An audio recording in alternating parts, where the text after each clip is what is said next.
सर्वात आधी तर स्वागत आहे तुमचं माझ्या चॅनलवर। आज मी बनवते खूप छान हिवाळ्याचे दिवस म्हटलं की हिरवेगार भाज्या येणार आणि त्याची काहीतरी व्हेरायटी बनवायची इच्छा होते।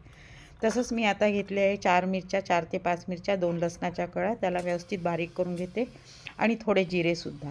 आता मी वटाणे घेतले ताजे, ते 1 वाटी घेतलेले आहे, 50 ग्रॅम आहे आणि त्याला पण मी त्याच्यासोबत क्रश करून घेते, म्हणजे बारीक प्लेन करून घेते। तसंच 50 ग्रॅम बारीक पालक कट करून घेतलेली आहे आणि मेथीसुद्धा बारीक कट करून घेतले। तसेच मुळ्याचे पानं पण कट करून घेतलेले आणि कोथिंबीरसुद्धा बारीक एकदम छान कट करून घे। आता ही पेस्ट तयार झाली, याच्यामध्ये टाकते व्यवस्थित आणि मिक्स करून घेते।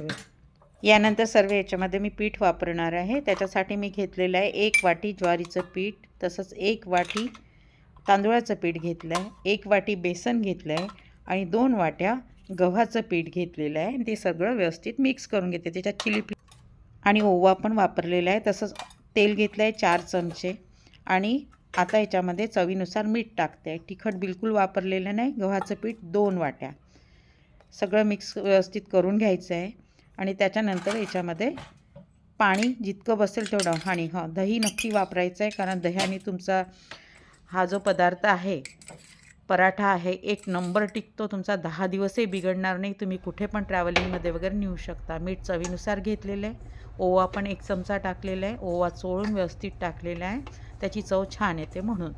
आता बरोबर सगळं मिक्स करून झालं की याच्यामध्ये जेवढं प्रमाणानुसार पाणी हवं आहे तेवढं मी टाकणार आहे बघा। आणि घरात दही नसेल तर तुम्ही ताक पण वापरू शकता, जरा आंबटसर घ्या, चांगलं राहील, खूप आंबट पण नको आहे।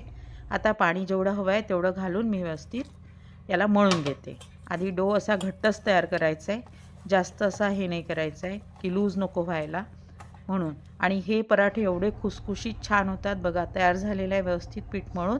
आता मी तवा ठेवलेला आहे गॅसवर आणि सोबतच मी याचे गोळे करून घेते आणि लाटायला घेते। तुम्हाला तुपात शेकायचं आहे तुपात शेका, तेलात शेकायचं आहे तेलात शेका, साधा सिंपल अगदी छान हिरवागार असा पराठा आहे। हेल्दी पण आहे, तुम्ही मुलांना टिफिनमध्ये सकाळी देऊ शकता, डब्यात पण नेऊ शकता, ट्रॅव्हलिंग मध्ये पण नेऊ शकता आणि टिकाऊ आहे मेन म्हणजे। असं नाही की आजच केलं आणि आजच संपवा असा पदार्थ आहे नाही हा। बघा मी लाटून घेते छान। तुम्हाला जाड लाटायचे जाड लाटा, पातळ लाटायचे पातळ लाटा, जसं तुम्हाला। बघा मी पातळसर लाटून घेतले आणि आता शेकायला घेते। मी शेकायला तेल वापरलेलं आहे, तुम्ही तूप बटर काही पण वापरू शकता आणि शेकून घेते दोन्ही साईडला। बघा किती छान असा हिरवा पण दिसतोय आणि हेल्दी पण आहे। मेन म्हणजे कसं, सर्व भाज्या या बहाण्याने पोटात जातात। तसंच तुम्ही याच्यासोबत बटाट्याची भाजी पण करू शकता किंवा हिरव्या मिरच्यांची चटणी करू शकता, ओल्या खोबरं घालून काही पण करू शकता। बघा तयार आहे, आता सर्व शेकून झालेले आहे, जवळजवळ सर्वच तयार झाले आहे माझे। दोन्ही साईडनी व्यवस्थित सिमवर शेकलेला आहे, म्हणजे गुलाबीसर होऊ दिलेला आहे मी त्याला, म्हणजे तो कच्चा राहणार नाही बघा। आता हे मस्त पराठे तयार झालेले, अगदी हलके, खुसखुशीत आणि टेस्टी पण। तुम्ही नक्की बनवा ही रेसिपी आणि तुम्हाला कशी वाटली तर मला कमेंट्स बॉक्समध्ये सांगा।